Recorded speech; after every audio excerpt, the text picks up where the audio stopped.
Nama koalisi perubahan itu ya salah total. Kenapa, Mas? Kenapa? Karena apa yang mau dirubah?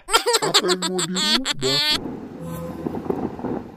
Nama koalisi perubahan itu ya salah total. Kenapa, Mas? Kenapa? Karena apa yang mau dirubah? Apa yang mau dirubah? Kalau tingkat kepuasan pemerintah, dulu di DKI kan saya menjaga narasi juga. Waktu kita melawan dua pasangan lainnya, saya jaga narasi ini. Saya bilang, kita nggak boleh. Karena sebagian besar rakyat Jakarta itu meyakini efektivitas dari pemerintahannya Pak Basuki dan Pak Jarot. Tapi kalau kita bilang perubahan ini, kan akhirnya kita tersudut ke kelompok yang anti pemerintah. Anti pemerintah sekarang cuma begitulah. Mas, kan saya mau menang. Kalau dalam kontestasi Pilpres kan kita bagaimana caranya menawarkan suatu pemikiran yang bisa dipilih, bisa diterima oleh masyarakat gitu. Partai motonya perubahan, tujuannya mensejahterakan rakyat. Red bullshit. Yang berubah orang-orangnya, yang sejahtera kader-kadernya.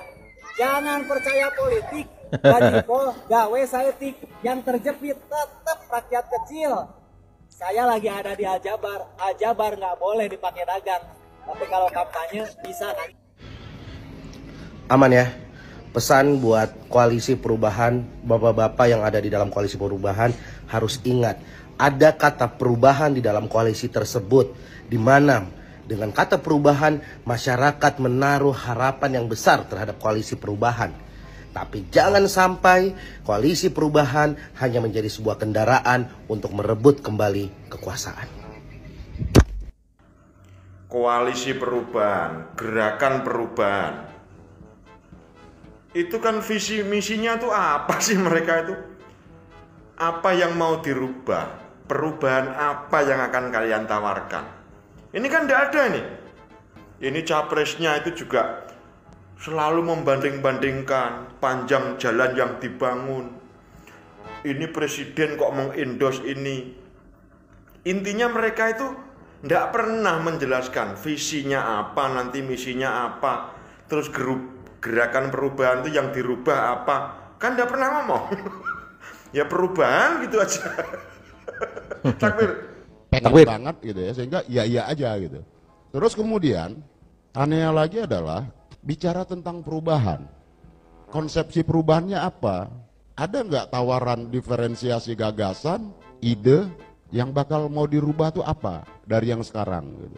Kita disuguhkan tagline perubahan, tapi nggak ada konsepsi perubahannya apa.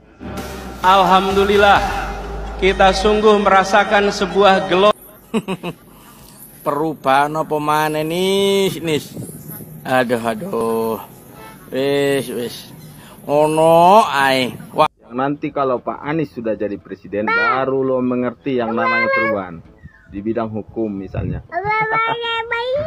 Loh, emangnya enak, memangnya gampang mau jadi presiden itu? Nggak gampang. Harus baik-baik dulu. Harus bagus-bagus ngambil hati rakyat itu. Namanya gampang di bidang hukum. Yang dihukum itu yang bermasalah semua itu. Yang nggak sanggup menghidupi keluarganya, yang nggak sanggup menghidupi dirinya yang mabuk-mabukan, akhirnya dia membunuh, membegal, ujung-ujungnya dihukum lah dia gitu. Hukum udah bagus itu di Indonesia, yang salah dihukum, yang korupsi dihukum. Macam anak kecilnya ganggu ya kan bang? Iya, kalian itu yang harus bagus-bagus itu, supaya nggak. Saya nggak butuh partai, saya butuh perubahan Pak Anies. Yang pertama, kamu harus memahami dulu, presiden threshold itu ada. Artinya jika PKS dengan Nasdem berkoalisi tanpa Demokrat, itu sama saja tidak bisa mencalonkan Bapak Anies Baswedan. Itu yang pertama. Yang kedua, Anda mengatakan saya butuh perubahan. Kira-kira perubahan apa yang dibutuhkan? Ini biar jernih berpikir begitu. kira-kira dari hasil kerja Pak Jokowi yang mau dirubah itu apa? Itulah. Kalau dibilang diperbaiki, itu kita setuju gitu.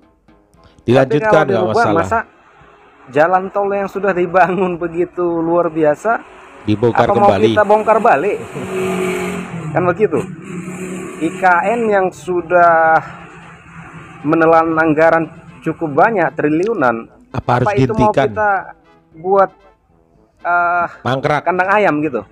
Nggak dilanjutin begitu. Jadi kita harus memilih presiden yang mempunyai rekam jejak yang betul. Nah, begitu dia. Saran saya, sebaiknya marilah kita memilih presiden ataupun pemimpin yang berani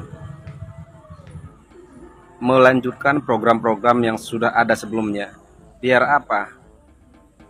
Jika kita bayangkan setiap pilpres ganti peraturan, meninggalkan program lama, sampai kapan kita mau seperti itu? Stagnan terus. Artinya kita di SD sampai SMP balik lagi ke SD. Dari SD, SMP balik lagi ke SD. Kapan mau maju? Saya bukan pembenci Pak Anies, tidak sama sekali. Jika Pak Anies melanjutkan program yang ada sembari memperbaiki program-program yang tidak benar dari pemerintahan sebelumnya, maka saya akan dukung Pak Anies. Saya akan sangat mendukung. Karena ini bukan masalah personalnya Pak Anies, ini masalah Indonesia ke depannya mau seperti apa. Salam dari saya, terima kasih, salam toleransi. Salam toleransi. Itulah yang menjadi pertanyaan mendasar kita semua tentang koalisi perubahan. Dari awal sampai akhir, yang jadi pertanyaan adalah apa sebenarnya yang mau dirubah, begitu loh. Di dalam benak kita, di dalam pemikiran kita hari ini bertanya-tanya, sebenarnya apa sih yang mau dirubah oleh mereka-mereka yang mengatasnamakan koalisi perubahan. Sampai hari ini pun belum jelas perubahan seperti apa yang sebenarnya mereka inginkan. Ya, perubahan jauh lebih baik, oke. Atau mau merubah sesuatu hal yang sudah dibangun secara baik kemudian dirubah kembali, atau seperti apa? Ini harus jelas. Rakyat itu butuh kejelasan, bukan hanya sekedar sebuah narasi dan kata-kata semata. Karena di setiap kampanye, di setiap narasi yang mereka buat, yang ada perubahan. Iya, perubahan seperti apa? Ya, koalisi perubahan, benar apa yang dikatakan oleh Pak Sandiaga Uno, koalisi perubahan itu salah total. Namanya aja juga nggak jelas. Ya, masih di awang-awang, masih di dalam angan-angan perubahan seperti itu. Ya, harusnya dijelaskan loh oleh mereka. Perubahan A, perubahan B, perubahan C. Jadi masyarakat juga tahu. Masyarakat juga mengerti perubahan yang mereka gaung-gaungkan setiap hari itu perubahan seperti apa. Ya, jadi kita jangan sampai terjebak oleh narasi-narasi, kata-kata yang keluar dari mereka tentang perubahan. Kalau kita berpikir secara ekstrim, secara keras begitu ya, kita jadi berpikir mungkin aja mereka akan merubah IKN menjadi mangkrak.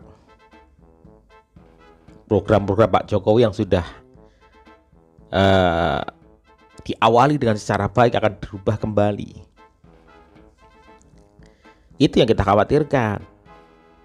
Ya, jadi kita ingin perubahan yang jelas seperti apa yang dari kubu koalisi perubahan, ya, supaya kita bisa ya mencerna, melihat, kemudian menentukan apakah apa yang mereka gaung-gaungkan itu benar-benar masuk ke dalam kita, dalam hati kita, sehingga rakyat bisa berpikir cerdas. Oh, ternyata perubahannya seperti ini loh.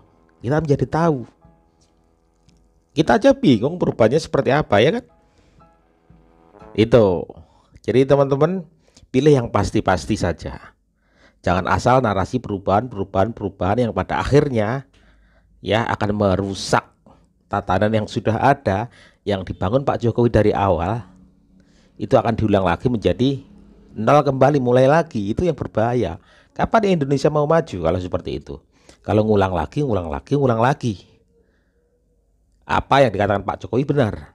Kita sudah, mungkin saja sudah SMP, harusnya kita naik lagi ke SMA, perguruan tinggi, universitas. Kalau ngulang-ulang lagi dari awal, kapan kita sampainya? Itulah gampangnya kita bicara. Gak usah muluk-muluk tentang perubahan-perubahan. Ya baik, terima kasih teman-teman. Kita tunggu ke depan. Apa itu yang namanya koalisi perubahan? Kita tunggu. Wassalamualaikum warahmatullahi wabarakatuh.